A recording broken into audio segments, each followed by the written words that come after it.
Alhamdulillahi Rabbil Alamin, wa afdalus salati wa atammut taslim ala sayyidina wa habibina Muhammad wa ala alihi wa sahbihi ajma'in.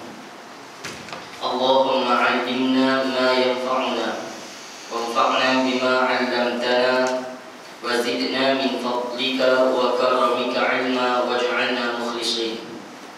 Rabbi shrah li sadri wa yassir li amri wahlul 'uqdatam min lisani yafqahu qawli.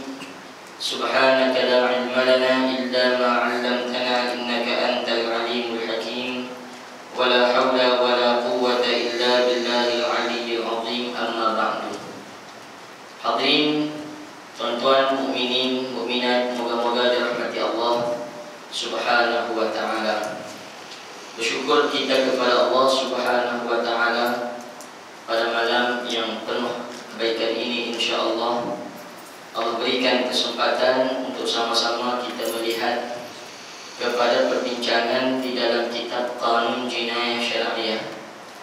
Kita masih lagi berada pada bab pertama, berkenalan dengan hukum-hukum yang digariskan di dalam agama kita. Bulan yang lalu kita ambil pengenalan secara ringkas berkaitan hudud dan qisas. InsyaAllah pada malam ini kita sambung pada muka surat 5, 8-1. Kata pengarang rahimahullah ta'ala, ini kita bincang berkaitan dengan hukum diyat. Kita dah ambil berkenalan dengan hudud, qisas. Sekarang ada dua perbincangan yang masih belum kita bincangkan secara ringkas, yaitu diyat dan ta'zir. Apa diyat? Apa dia diyat itu? Hadirin rahmati Allah sekalian, diyat ialah harta yang wajib dibayar dan diberikan oleh penjinayah kepada wali atau waris mangsanya sebagai ganti rugi disebabkan jinayah yang dilakukan oleh penjinayah ke atas mangsanya. Apa dia? Mudah fahamnya sebagai ganti rugi kepada pihak mangsa, sama ada mangsa itu sendiri ataupun kepada keluarga mangsa. Hukuman dia adalah hukuman kesalahan-kesalahan yang sehubungan dengan kesalahan qisas. Dia ada hubungan dengan cerita qisas dan ditetapkan oleh Allah dan Rasulnya di dalam Al-Quran dan hadis sebagai ganti rugi di atas kesalahan-kesalahan yang melibatkan kecederaan anggota badan atau melukakannya. Hubungan macam mana hadirin sekalian? Hubungannya begini. Kadang-kadang kita tengok satu jenayah, hukuman yang Allah berikan ada satu, ada dua, ada tiga, kadang-kadang serentak sekali. Berarti kalau melihat undang-undang ini, hukuman ini, ukubah ini dari sudut hubungan antara undang-undang ataupun antara hukuman, dia ada beberapa perkara ataupun dia ada boleh dibahagikan. Dia ada dipanggil sebagai uqubat asliyah, uqubat yang asal sekali. Uqubat yang asal sekali. Apa yang uqubat yang asal? Inilah yang ditetapkan oleh syarak pada cerita asal. Seperti mana kalau kita bincang berkaitan dengan orang yang melakukan jenayah bunuh, hukum asal kepada penjenayah bunuh ialah bunuh balik qisas, ataupun rejam kepada orang yang melakukan zina setelah merasai nikmat bersetubuh melalui perkahwinan. Dan hadirin rahmati Allah sekalian, dia masih terlibat dengan zina. Hukum jenayah zina kepada orang yang sudah berkahwin ialah rejam sampai mati. Rejam, hukum bunuh balah, potong tangan, ini dipanggil uqubat asliyah, uqubat yang asal sekali.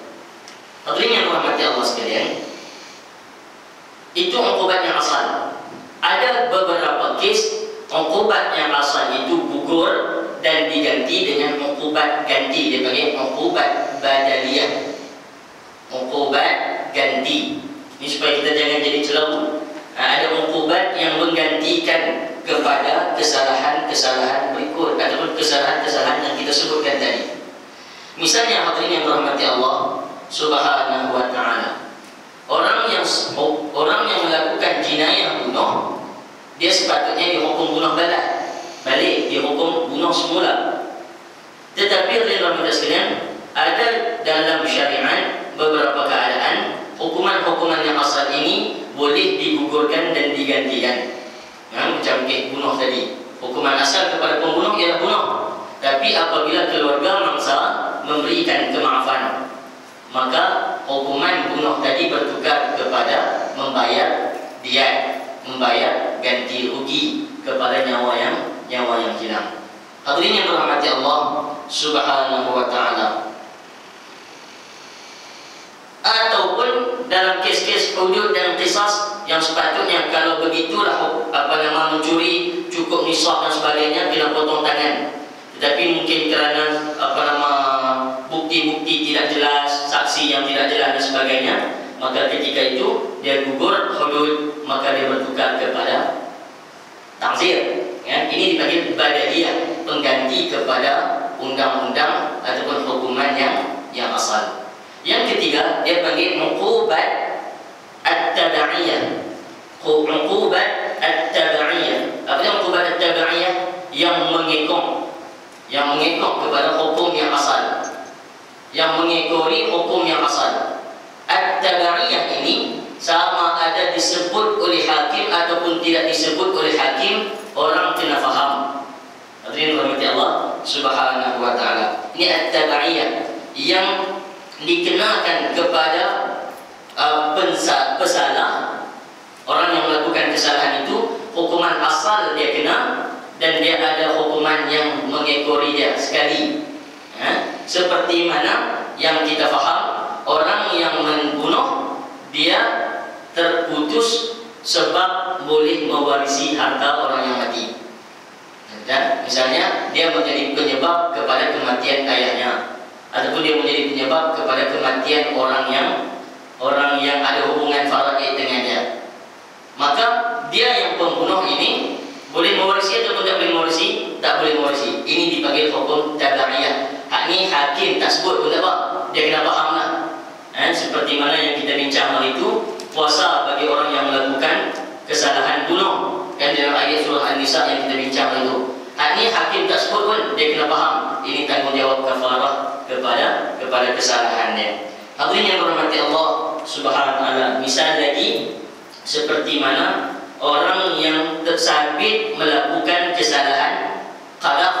Ada qadhaf, tuduh orang melakukan zina ataupun seumpama dengannya, tidak ada bukti, tidak ada saksi. Orang ini dipanggil melakukan jenayah qadhaf. Apa yang sabit dengan jenayah qadhaf?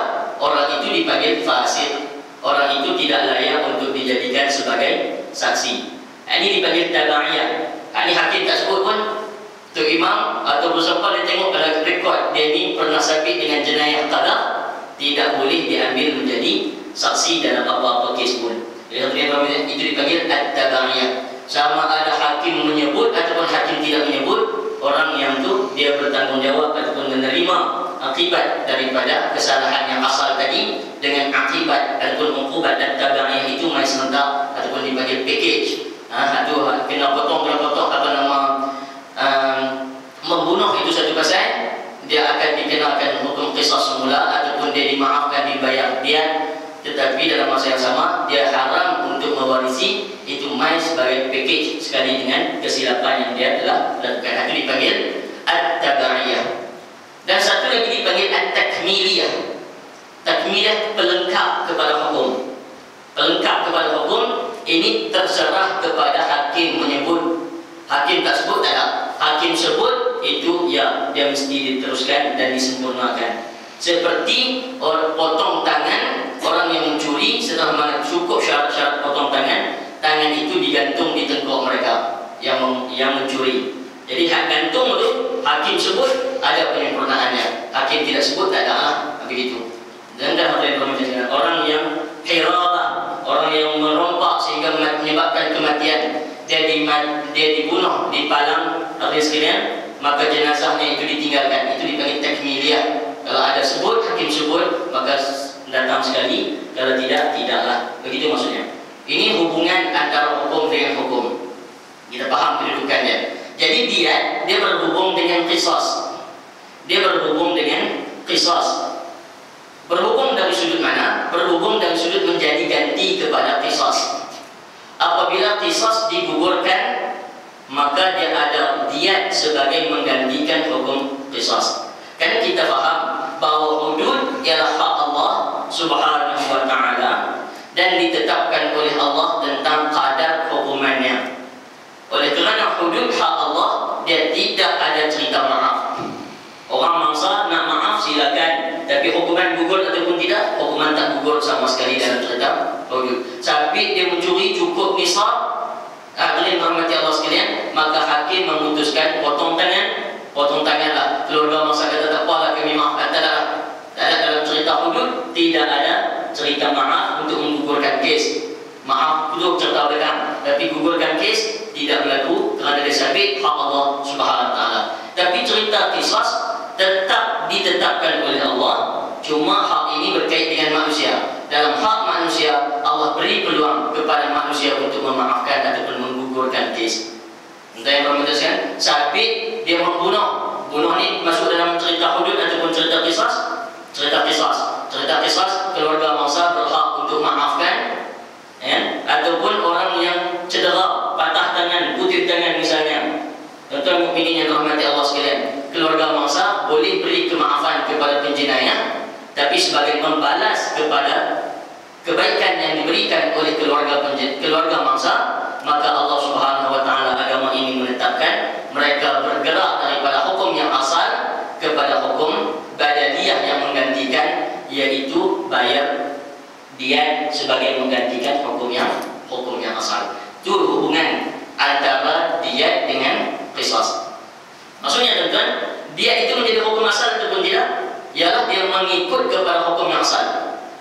Apabila hukum asal digugurkan, dia mengambil tempat hukum yang asal. Maka itulah kita bincang apapun nanti, begitu keadaannya. Jadi sekarang hadirin rahmati Allah sekalian, bila kita sebut tentang diyat hubungannya itu adalah dengan qisas, sebagai menggantikan hukuman qisas yang digugurkan. Tuan-tuan yang rahmati Allah Subhanahu wa ta'ala, kesalahan yang wajib kena diyat, kesalahan yang wajib dikenakan hukuman diyat ialah A. Pembunuhan yang serupa dengan sengaja, B. Pembunuhan yang tersalah, yakni tidak sengaja, C. Pembunuhan yang sengaja yang dimaafkan oleh wali atau ahli waris yang dibunuh. Firman Allah, "Faman 'ufiya lahu min akhihi syai'un fattiba'un bil ma'ruf wa ada'un ilaihi bi ihsan. Dzalika takhfifun min rabbikum wa rahmah.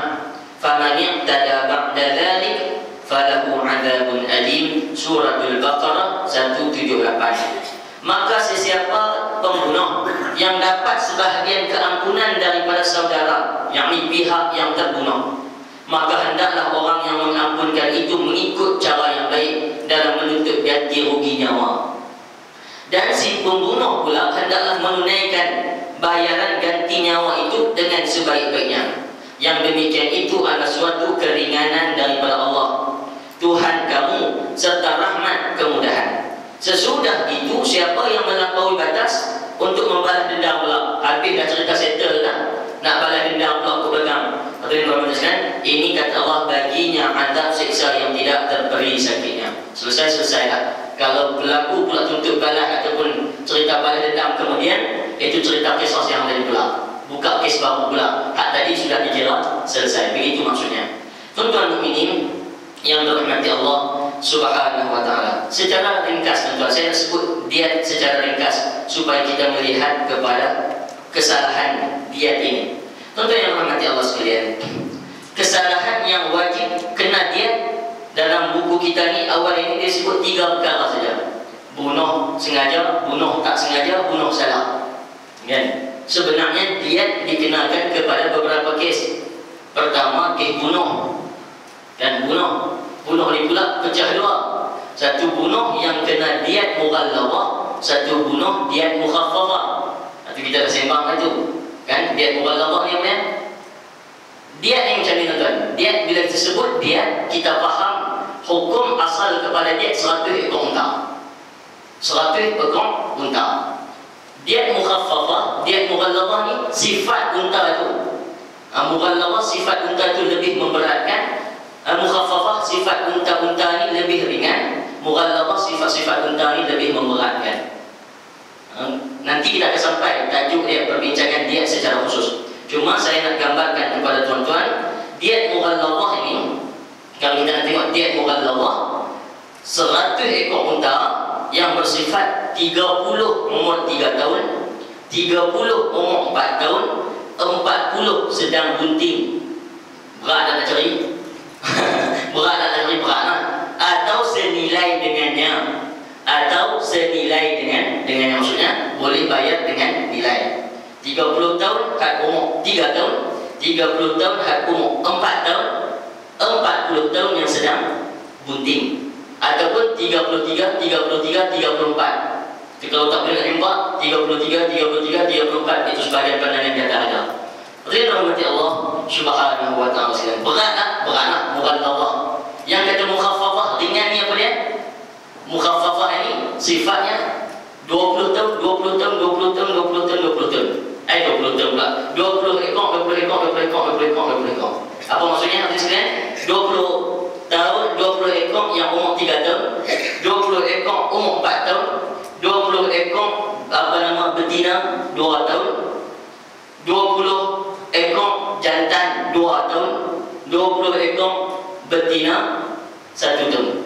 Dan ni ringan sikit lah. Pasal Alhamdulillah tak orang nak mahal lagi. Yang setahun, 2 tahun tak mahal lagi. Dan tak perlu yang bunting dan sebagainya. Ini diat. Bila sebut diat, maksudnya kita kena faham diat yang sempurna 100 ekor unta. Diat yang sempurna 100 ekor unta. Itu asas kepada perbincangan diat. Jadi nak ganti rugi nanti akan tengok kepada 100 ini sebagai asal perbincangan. Rahmati Allah sekalian. Baik, dalam bunuh yang sengaja dan syibhul amdi, sengaja dan yang serupa sengaja, kita dah bincang dulu. Serupa sengaja ni mana? Usaha buat dia tu ada. Memang dia sengaja memberi kesan kepada si mati. Cumanya perbuatan ini secara adat bukan membunuh. Kan? Ini dipanggil syibhul amdi. Dia memang dia sengaja ikat tapi mati. Apakah ikat itu menyebabkan kematian secara adat? Tak menyebabkan kematian. Tapi mai kena sakit jantung apa semua, mati dia. Hanya kerana sebab ikat saja. Dia menyebabkan kematian tak? Dia menyebabkan kematian. Dipanggil syibhul amdi. Unsur sengaja itu ada. Tapi tak boleh nak kata sengaja kerana selalunya perbuatan seperti itu bukan perbuatan membunuh. Baik, tuan-tuan. Syibhul amdi dan sengaja yang dimaafkan oleh si waris. Hal macam ni kena diat mughallazah, gak berat tadi. Teman syib pembunuhan yang khata, pembunuhan yang silap. Dia nak pergi buru binatang, tembak-tembak kena orang. Ini khata, memang tak ada niat langsung dan tak ada apa langsung. Kepada tak ada apa niat jahat pun kepada si mati. Tapi jadi kemalangan, terbunuh dia. Hadirin rahmati Allah sekalian. Hal macam ni kita panggil apa? Kita panggil khata, silap. Silap dia kena diat. Diatnya apa? Mukhaffafah. Mukhaffafah ni kes mati. Hadirin rahmati Allah sekalian, luka kita kena faham. Yang kata qisas kepada kematian ataupun kepada kecederaan. Kecederaan ada dua. Satu, kecederaan yang mengakibatkan cedera sampai ke tulang atau ke rongga. Hak pasien yang macam ni dia ada qisas, ataupun kalau tidak diambil qisas, cerita dia cedera yang sampai ke tulang ataupun rongga. Maksudnya ada sekalian, misalnya patah, misalnya putih hancur, dan apa-apa saja yang sampai ke rongga dalam ataupun sampai ke tulang. Ini luka ni dalam bahasa Arab tu ada 10 istilah tu. Had keluar kulit sikit, had luka tersusuk sampai ke daging sikit, sampai ke tulang, sampai ke patah, sampai ke rongga, tu ada istilah-istilah. Itu kita akan bincang nanti insya-Allah. Cuma nak ceritakan secara kesimpulan, tu kerosakan kepada tubuh badan yang sampai kepada tulang, luka-luka kecederaan yang tulang patah, hancur dan sebagainya, itu dia hukum asal adalah qisas. Maksudnya orang yang jadi mangsa, dia boleh nak tuntut balas balik. Tangan dia patah, dia nak dipatahkan semula orang yang melakukan kesalahan tersebut. Ya, diberikan kepada dia. Dia kata tak apa, dia boleh dapat sebahagian balik daripada, ataupun dia boleh dapat ganti rugi daripada dia yang ganti kepada qisas yang asal. Tuan-tuan mukminin yang dirahmati Allah Subhanahu wa taala. Allah Subhanahu wa taala sebut apa? Wal juruha qisas. Luka-luka itu ada qisas. Faman tasaddaqa bihi fahuwa kafaratun lah. Siapa yang bersedekah, maksudnya dia maafkan, moga-moga kemaafan dia kepada orang yang melakukan kesalahan kepada dia tadi ini boleh menjadi kafarah, penebus dosa dia di hadapan Allah Subhanahu wa taala.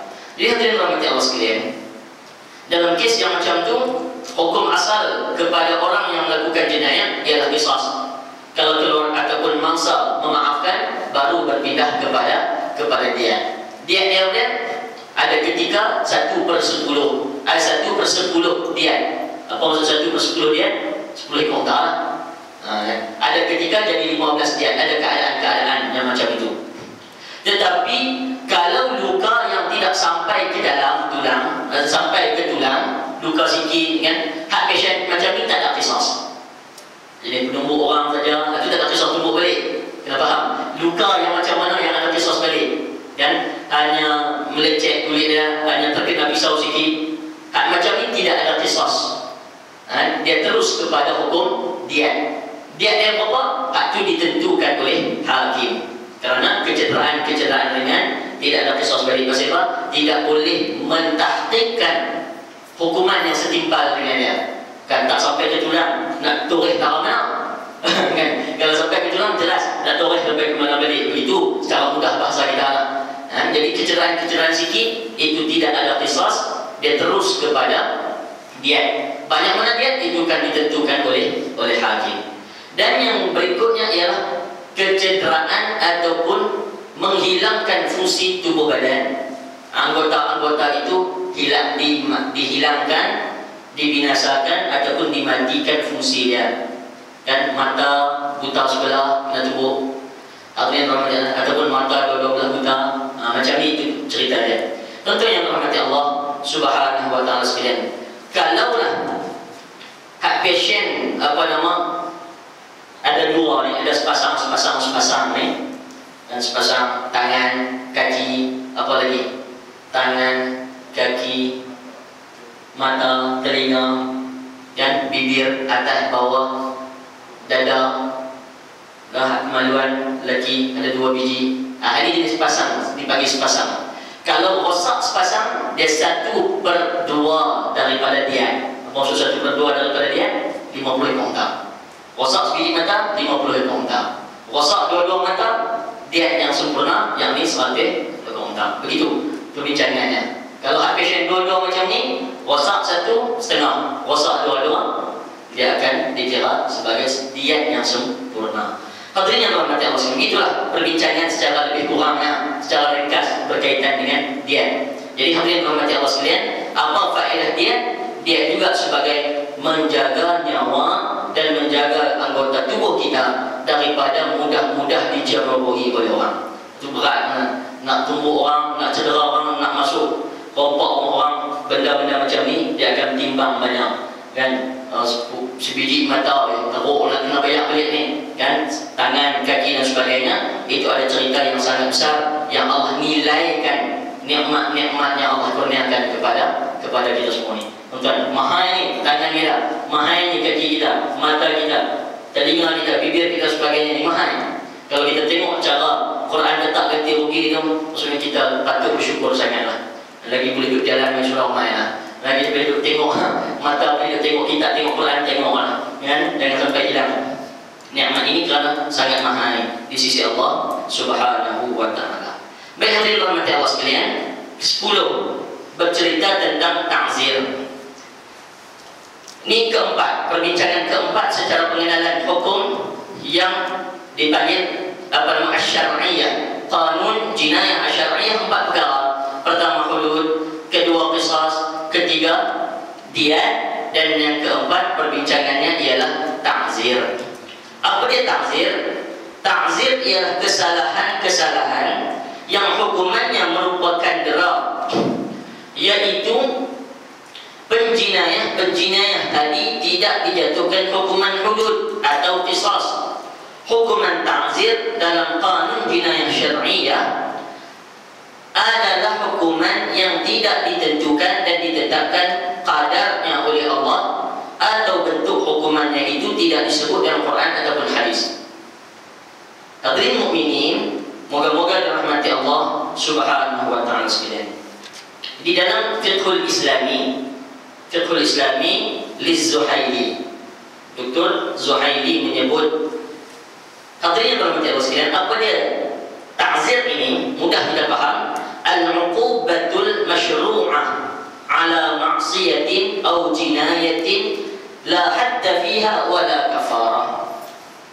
Yang kata ta'zir ini ialah satu uqubah yang diberikan oleh syarak. Al-uqubatul masyru'ah, uqubah ataupun denda yang dibenarkan oleh syarak. Tuan-tuan mukminin yang dirahmati Allah sekalian, maksudnya apa tuan? Ta'zir syar'i ataupun tidak syar'i? Syar'i. Ta'zir syar'i, dibenarkan oleh syarak. Jadi sebenarnya hadirin sekalian, ketika mana kita sedang membincangkan untuk bawa datang hudud qisas di dalam perlembagaan ataupun undang-undang, ni sebenarnya kita sangat terbuka untuk memperkemaskan. Dan qisas hanya beberapa kes saja. Hudud 5 ataupun 6 ataupun 7 sebahagian cerita kes, itu saja kesalahannya. Lain daripada itu kesalahan-kesalahan yang lain, rasuahnya apa semua itu dimasukkan di dalam ta'zir. Ta'zir ini masyru' ataupun tidak? Masyru'.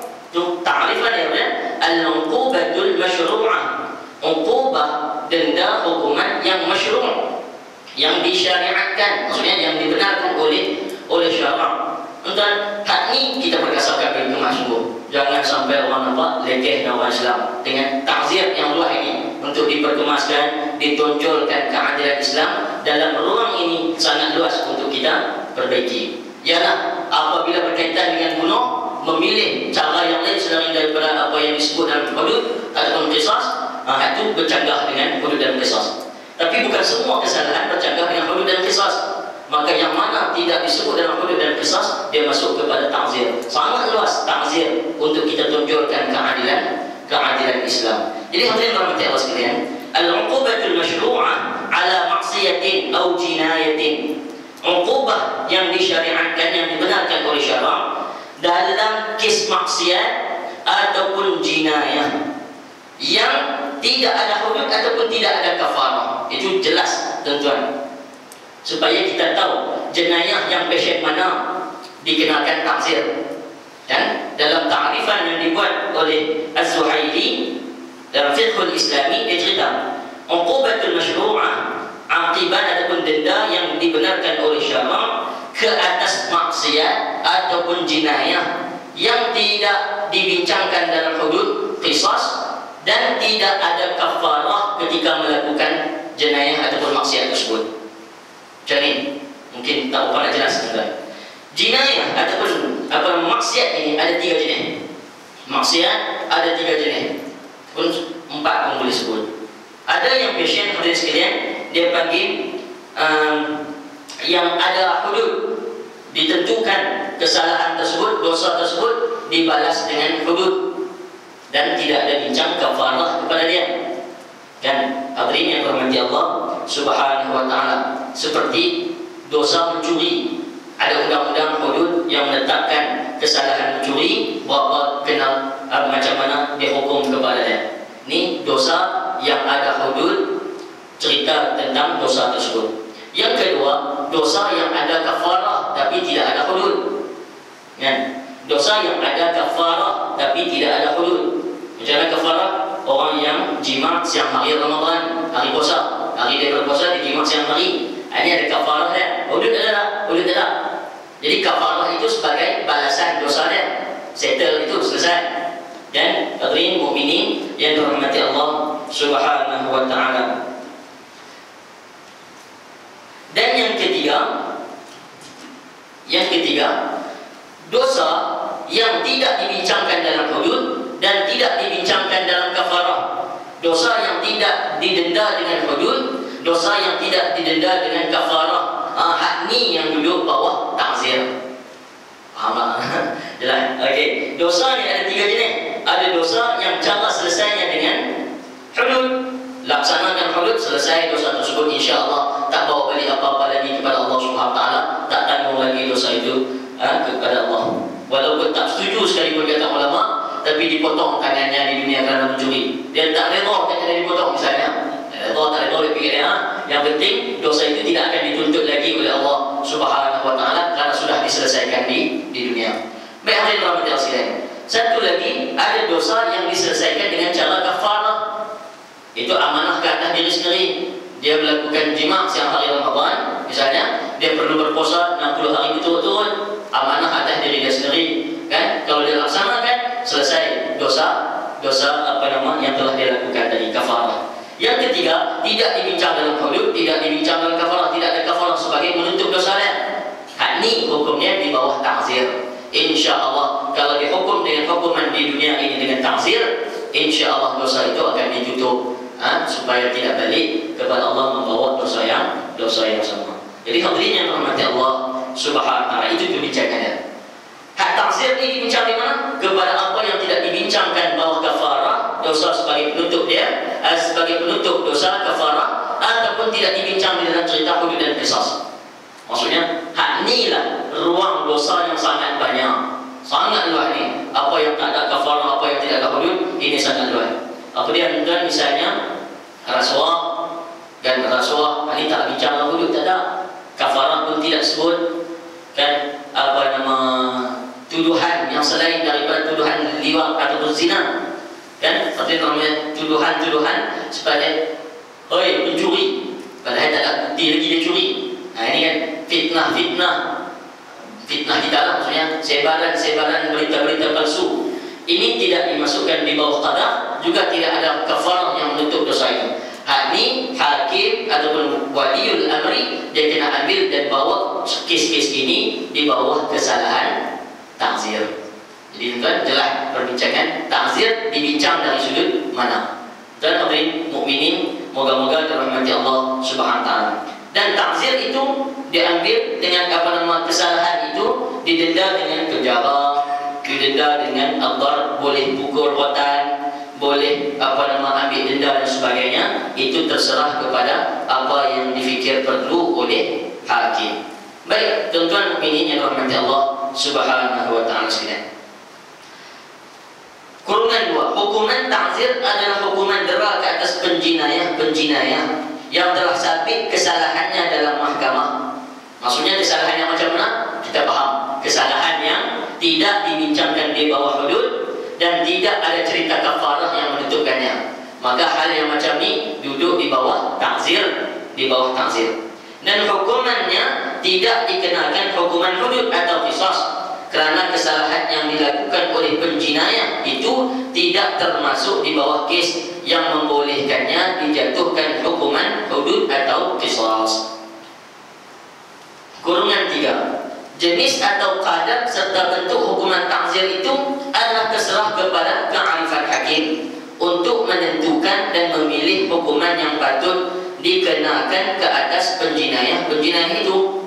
Kerana hukuman ta'zir itu adalah bertujuan untuk menghalang penjinayah mengulangi kembali kejahatan yang mereka lakukan tadi, bukan untuk menyiksa mereka. Jadi hadirin rahmati sekalian, ini sebagai maksudnya kesalahan ta'zir tidak boleh disamakan dengan kesalahan hudud.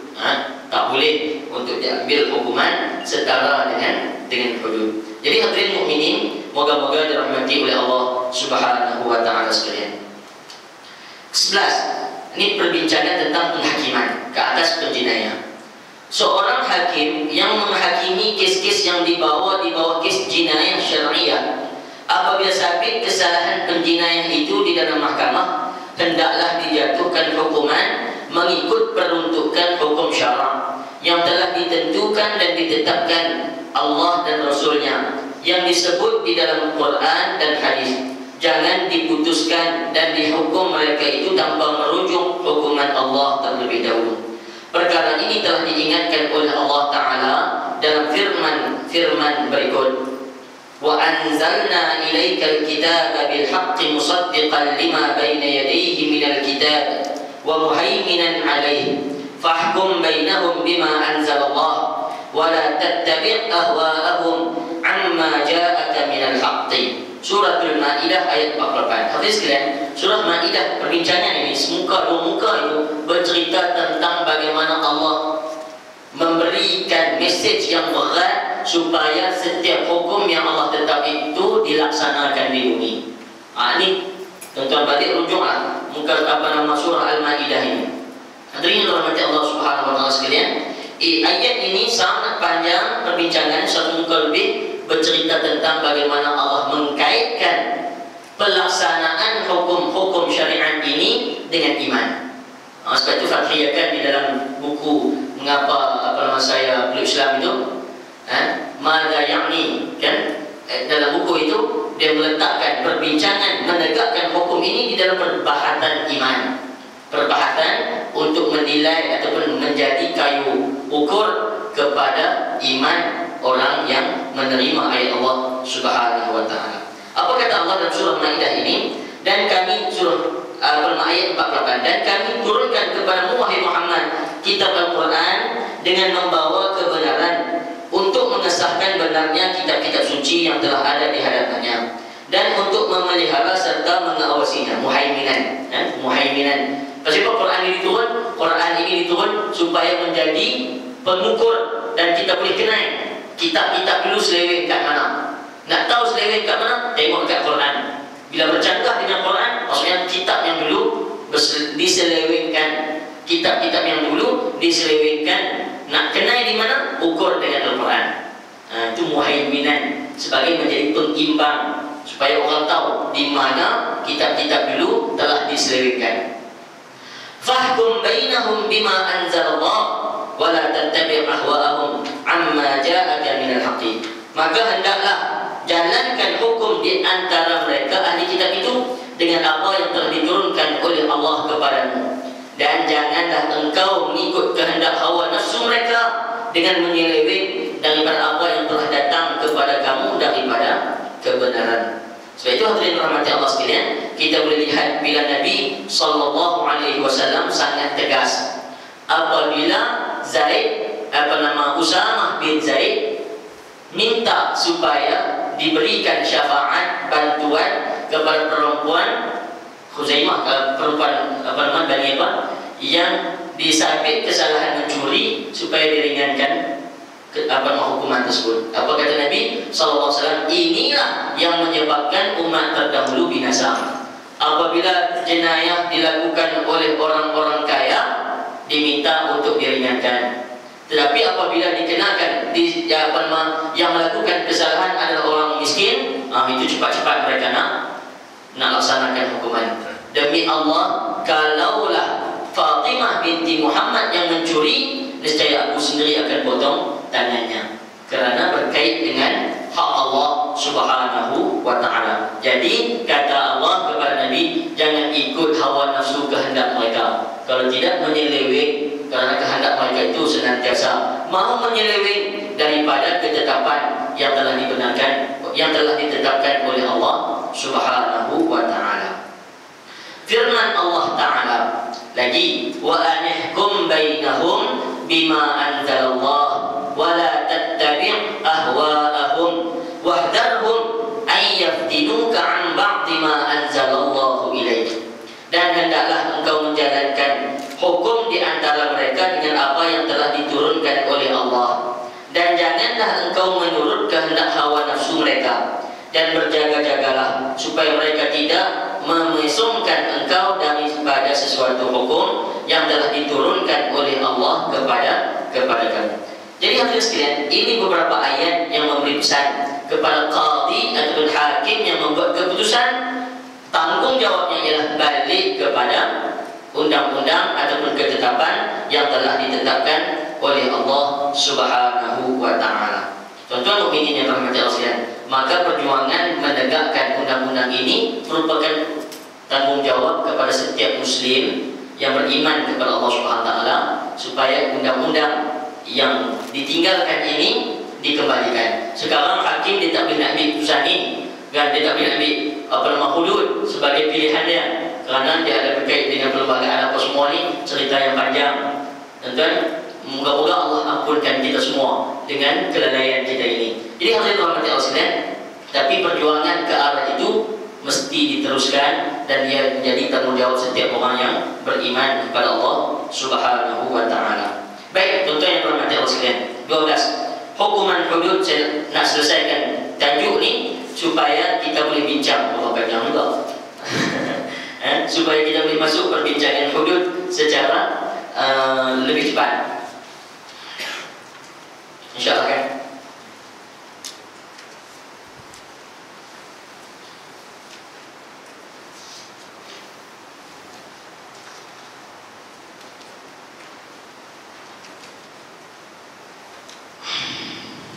Saya nak tulis macam mana?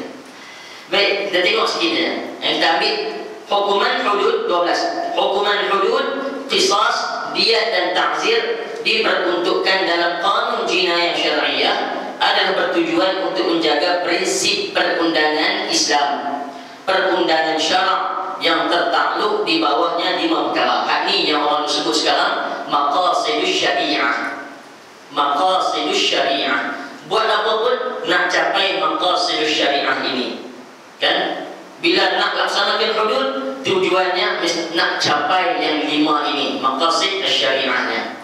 Sebab itu perbincangan ulama, ada ketika-ketika yang tidak sesuai untuk dilaksanakan hudud misalnya. Kenapa? Kerana kalau dilaksanakan ketika itu tidak capai maqasid syariah. Ya, seperti mana yang kita bincang di awal mukadimah dulu, seperti kata Ibnu Taimiyah berkaitan dengan orang yang melakukan hudud ketika mana perang. Oh, itu tak boleh. Kenapa? Tidak akan capai maqasid syariahnya. Ketika mana fitnah yang besar kepada Islam. Macam hari ini kan? Nampak fitnah besar kepada Islam. Sikit kesilapan orang melihat perkara itu sangat besar. Nak libatkan dengan teroris, apa semua. Fitnah ketika mana kejahilan melampau di tengah masyarakat, itu tidak akan capai maqasid syariah. Bila pertimbangan tidak capai maqasid syariah, maka ketika-ketika tertentu ulama-ulama berbincang ketika begini tidak sesuai kerana tidak capai maqasid syariah misalnya. Dia dalam kajian hudud, qisas, salat, apa semua yang ditetapkan oleh Allah, tujuannya itu ialah untuk mencapai maqasid syariah. Itu keuntungan dia, ataupun itu tujuannya, maqasid syariah. Apa yang maqasid syariah? Kalau kita bincang dalam konteks undang-undang Islam ini, hudud, qisas, diyat, ta'zir ini, pertama menjaga agama, yaitu menjaga akidah orang-orang Islam supaya tidak terpesong akidah mereka itu dari akidah yang sebenar, yaitu tidak menjadi orang yang murtad yang wajib dijatuhkan hukuman bunuh ke atas mereka yang murtad itu. Jika mereka akan bertaubat setelah mana mereka disuruh bertaubat lebih dahulu sebelum mereka dibunuh. Man baddala dinahu faqtuluh. Siapa yang menukar agamanya yang murtad, maka bunuhlah dia. Pasal apa hudud naik? Kerana nak jaga supaya jangan mudah-mudah orang yang dah Islam keluar daripada agama Islam. Nak jaga akidahnya, nak jaga agamanya supaya tidak keluar daripada Islam. Berlaku kalau dia jenis syirik sendiri-sendiri, hak tu dia pilih dia cerita dalam, hati kita tak tahu. Cerita lahir lagi kita boleh jaga supaya tidak jadi gejala rosak akidah berleluasa. Pertama, jaga agama. Yang kedua, menjaga nyawa, yaitu menjaga jiwa seorang daripada dibunuh, termasuk juga menjaga anggota tubuh badan seorang itu, yaitu memberi seorang manusia hak hidup dan selamat anggota tubuh badan mereka daripada dicederakan dan dirosakkan. Di mana mereka yang membunuh manusia atau mencedera anggota tubuh badan mereka itu dengan sengaja wajib dijatuhkan hukuman qisas atau diyat. Allah Subhanahu wa taala sebut, "Walakum fil qisasi hayatun ya ulil albab la'allakum tattaqun." Surah Al-Baqarah 179. Ini jelas. Allah kata apa? Walakum fil qisas. Pada kamu dan dalam cerita qisas itu hayatun, ada jaminan kehidupan yang lebih aman, yang lebih baik. Bila ada qisas, orang yang melakukan pembunuhan akan dihukum bunuh dan dipamerkan kepada orang hukumannya, orang menjadi gerun. Ataupun dia diet yang berat, tidak mampu menjadi gerun. Gerun ni nak ikut mana? Bantuan daripada Allah Subhanahu wa taala. Kan tuan, ini yang Allah akan berikan. Karena Allah jamin, walakum fil qisasi hayatun. Bagi kamu dalam cerita qisas ada kehidupan. Bagi orang yang mau berfikir, dia akan lihat qisas ini akan menjamin kehidupan yang lebih tenteram. Kan? Orang nak menceroboh, mai ke mana perasaan takut dan bimbang, bantuan daripada Allah Subhanahu wa taala. Itu kita kena terima dia dari sudut rohnya, dari sudut roh yang Allah akan campakkan ke dalam perasaan manusia ini. Tentu yang dirahmati Allah sekalian, apa yang beza dengan hukuman manusia? Kan? Hukuman manusia orang takut juga. 6 kali sebat pecah ungkong-ungkong. Tapi takut. Tapi balik hilang masa takut tu. Kan? Dan kempen ni pasar raya bubur, sekolah masuk, semua buat. Tapi orang libat tak? Terlibat juga. Kan? Di dalam hukuman qisas, dalam hukum bunuh semula yang dibincangkan dalam qisas ataupun hudud ini, hadirin sekalian, itu bagaimana orang boleh takut dan betul-betul gerun dengan perbincangan itu. Maksudnya dia ada bantuan daripada Allah Subhanahu wa taala. Itulah yang berkatnya daripada undang-undang yang diperintahkan oleh Allah Subhanahu wa taala. Sebab apa?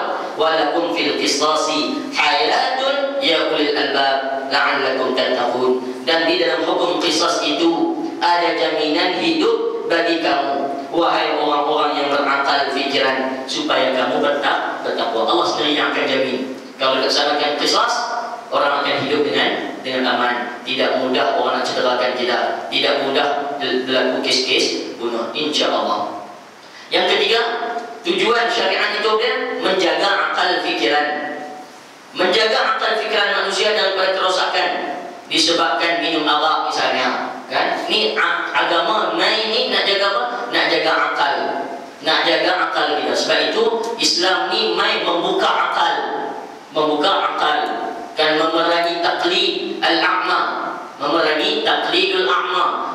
Apa nama passion orang jahiliah yang hanya menurut saja apa yang dilakukan oleh generasi dulu, Tok Wan, Tok dia dulu, sampai tak berani nak berubah.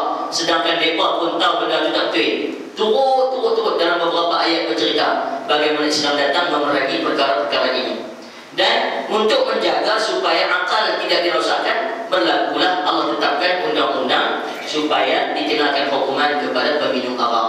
Karena jelas orang yang minum arak tidak waras, dia sengaja merosakkan akalnya.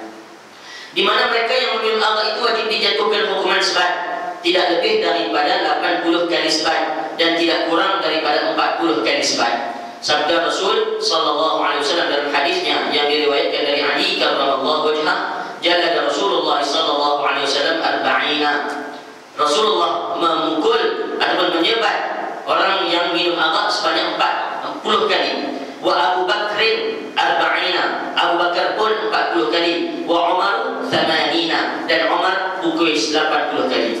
Wa kullun sunnatun wa hadha ahabbu ilayya. Semua itu adalah sunnah Nabi sallallahu alaihi wasallam dan ini yang lebih aku suka, kata Sayyidina Ali. Hadis riwayat Imam Muslim. Tentu yang dirahmati Allah Subhanahu wa taala. Yang ketiga, menjaga akal. Yang keempat, menjaga keturunan. Menjaga seorang manusia daripada melakukan penzinaan supaya nasab keturunan, perwarisan anak-anak yang lahir hasil daripada persetubuhan haram itu tidak rosak. Kan? Kalau dibiarkan berzina, dibiarkan zina ini berleluasa, banyak akan celaru di dalam masyarakat. Itu nak kena jaga. Keturunan ini ahamiyatun nasab fil Islam. Sangat penting nasab dalam Islam ini, itu ada perbincangannya, tuan. Kenapa? Karena dia bersabit dengan mahram, hukum aurat, hukum pewarisan, hukum faraid, hukum apa lagi? Banyak perbincangan, menikah, ajnabi, mahram dan sebagainya. Itu melibatkan apa nasab. Jadi tak jelas nasab ni, tuan, rosak masyarakat. Kan? Ayah akan kahwin dengan anaknya sendiri. Dan tak tahu sampai tak ketahuan ini, dia akan merosakkan masyarakat sampai tak tahu nak panggil apa. Kan? Tak tahu nak panggil apa. Kalau anak kau bersama zina dengan ayahnya, Anak daripada tu nak keluar nak pergi apa pun dah tak tahu lah. Ini selalulah. Lebih-lebih daripada tu lagi perbincangannya sangat merosakkan. Maka Islam datang undang-undang ini, maka zina diharamkan dan dikenakan hukuman yang besar berat kepada pelaku zina. Di mana mereka yang melakukan perzinaan itu wajib dijatuhkan hukuman sebat atau perjam. Sabda Rasul sallallahu alaihi wasallam dalam hadis yang diriwayatkan daripada Ubaidah bin As-Samit radhiyallahu taala anhu, kata Nabi, khudhu anni qad ja'ala Allahu lahunna sabila. Al-bikru bil bikri jaldatu mi'atin wa nafyu sanatin wa thayyibu bil thayyib jaldatu mi'atin war rajmu. Ambillah peraturan daripada aku, sungguhnya Allah telah memberi jalan untuk mereka. Perawat sama jejaka yang berzina hukumannya disebat sebanyak 100 kali dan dibuang negeri selama setahun. Dibuang negeri ini selama setahun. Kita faham nanti sekalian, buang negeri ini dia masuk mana? Asliyah, Badaliyah, Tabaiyah, kata apa yang kata? Yang kita sebut 4 tadi kan? Apa dia? Ya betul semua ni. Kan itu dia sebagai tabi'iyah, dia pengikut kepada undang-undang. Dibuang negeri ini dia tabi'iyah, dia main package sekali kepada pelaku zina. Dan tuan-tuan hadirin mukminin yang dirahmati Allah Subhanahu wa taala sekalian. Baik. Hukuman ini mana? Negeri selama setahun dan janda sama janda berzina. Maksudnya orang yang sudah rasai pernikahan, persetubuhan melalui pernikahan yang halal, melakukan zina lagi. Kan? Orang yang macam ni hukumannya disebat wathayyib bithayyib jaldatu mi'atin warrajul, disebat sebanyak 100 kali sebat dan direjam. Itu perbincangan ni apakah nak kena sebat juga 1 kali, itu akan dibincangkan secara khusus dalam tajuk RT, dalam perbincangan yang banyak hukumannya macam mana akan dijalankan. Tentu yang rahmati Allah sekalian, yang kelima menjaga harta benda. Pasal Islam mai bawa hudud, bawa qisas, bawa undang-undang ini sebagai nak jaga harta benda. Menjaga harta benda manusia dari dicuri dan dirompak dengan menjatuhkan hukuman potong tangan ke atas pencuri dan menjatuhkan hukuman mati atau potong tangan dan kaki keduanya sekali atau dibuang negeri ke atas perompak. Kita bincang perompak dan curi hukumannya berbeza. Kerana merompak dia buat cara terang, dan orang yang dirompak, orang yang dicuri itu dia sedang apa yang dilakukan dan dia terancam. Sebab itu dia undang-undang dia lebih daripada mencuri. Curi ambil orang tak sedang, dan curi ambil orang tak sedang, rompak ambil sedang. Jadi perbincangan rompak dia lebih berat daripada curi. Hukuman ini tertakluk kepada cara rompakan itu dilakukan, sebagaimana firman Allah Azza wa Jalla, was-sariqu was-sariqatu faqta'u aydiyahuma jazaa'an bima kasaba nakalan min Allah wallahu azizun hakim. Tangan mereka sebagai satu balasan dengan sebab apa yang mereka telah lakukan, juga sebagai suatu hukuman pencegahan daripada Allah. Dan ingatlah Allah Maha Kuasa lagi Maha Bijaksana. Innama jazaa'ul ladina yuharibuna Allah wa rasulahu wa yas'auna fil ardi fasadan ay yuqattalu aw yusallabu aw tuqatta'a aydihim wa arjuluhum min khilafin aw yunfaw min al-ardi dzalika lahum khizyun fid dunya wa lahum fil akhirati 'adzabun 'adzim. Suratul Maidah 33. Hanya saja balasan orang-orang yang memerangi Allah dan Rasulnya serta melakukan kerosakan bencana di muka bumi, melakukan keganasan merampas dan membunuh orang di jalan Allah, ialah dengan balasan bunuh kalau mereka membunuh sahaja dengan tidak merampas, atau dipalang kalau mereka membunuh dan merampas. Kalau dia curi dan membunuh, kalau dia membunuh saja tak jadi nak rompak barang, yang berlaku mati dia dihukum bunuh balas. Tapi kalau dia ambil barang dan orang mati, dia dihukum bunuh cara palang, disalib, dan yusallabu atau yusallabu disalib, atau dipalang, atau dipotong tangan dan kaki mereka dengan berselang kalau mereka merampas saya. Kalau curi saja tak melakukan kejahatan ataupun tidak menyebabkan kematian, tak curi macam ni ataupun rompak yang macam ni, itu dia akan dipotong berselang kaki dan tangan. Ataupun dibuang negeri kalau mereka hanya mengganggu ketenteraman awam. curi dah, barang tak ambil, cedera dah, cuma orang jadi takut dengan mereka. Pasien macam ni dibuang negeri. Oh, tuan, jaga aman lah, selamatlah insya-Allah. Aman lah. Sampai kacau pun kena. Dia ambil tindakan, dia curi pun dah, bunuh pun dah. Tapi bila dia report, sampai kesalahan orang tidak aman dengan dia hukum buang negeri. Yunfau minal ardi, dibuang daripada negeri.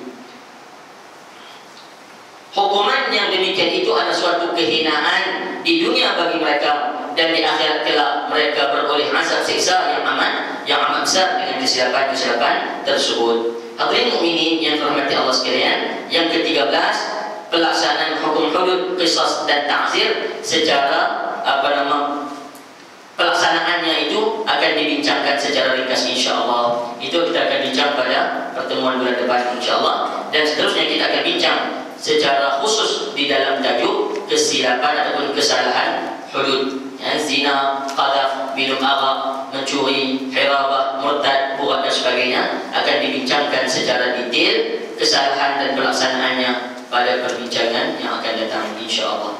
Wallahu subhanahu wa ta'ala a'lam.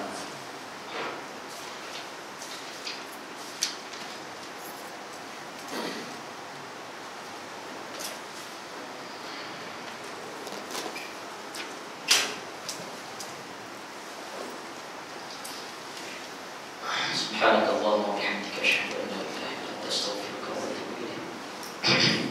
Bismillahirrahmanirrahim. Illa alladhina amanu wa salihati. Bismillahirrahmanirrahim. Alhamdulillah wa sallallahu ala sayyidina Muhammad wa ala alihi wa sahbihi ajma'in. Allahumma habbib ilayna al-iman wa zayyinhu fi qulubina. Ya Allah, ciptakanlah kami kepada iman. Ya Allah, hiaskanlah iman dalam hati kami. Wa karrih ilayna al-kufra wal fusuq wal 'isyan. Ya Allah, bencikanlah kami kepada kufur, fasik dan maksiat. Waj'alna minal rasyidin. Ya Allah, jadikanlah kami orang yang bidah. Allahumma inna nas'aluka al-'afwa wal 'afiyah wa nas'aluka al-mu'afata ad-da'imata fid din wad dunya wal akhirah. Allahumma ij'alna minal ladzina yastami'una al-qawla fayattabi'una ahsana. Ya Allah, jadikanlah kami dari orang yang mendengar ucapan lalu kami ikut apa sahaja yang daripada ucapan tersebut. Allahumma aslih lana dinana alladhi huwa 'ismatu amrina. Ya Allah, biarkanlah untuk kami dunia kami, agama kami, kerana agama kami adalah ibu segala urusan kami. Wa aslih lana dunyana allati fiha ma'ashuna. Ya Allah, biarkanlah untuk kami dunia kami, kerana di dunia adalah tempat hidup kami. Wa aslih lana akhiratana allati ilaiha ma'aduna. Ya Allah, biarkanlah untuk kami akhirat kami, kerana ke akhirat tempat kembali kami. Waj'alil hayata ziyadatan lana fi kulli khair. Ya Allah, jadikan kehidupan kami sebagai bekal-bekal yang baik untuk kami, ya Allah. Waj'alil mauta rahatan lana min kulli syarr. Ya Allah, jadikanlah kematian kami nanti sebagai kematian yang memberi rehat kepada kami daripada terpaksa menembus barang azab. Wassallallahu ala sayyidina Muhammad wa ala alihi washabbihi ajma'in. Alhamdulillahi rabbil alamin. Taqabbalallahu minna wa minkum. Saya minta maaf banyak-banyak yang baik daripada Allah Subhanahu wa taala, yang tidak baik daripada kelemahan Yesus. Wassalamualaikum warahmatullahi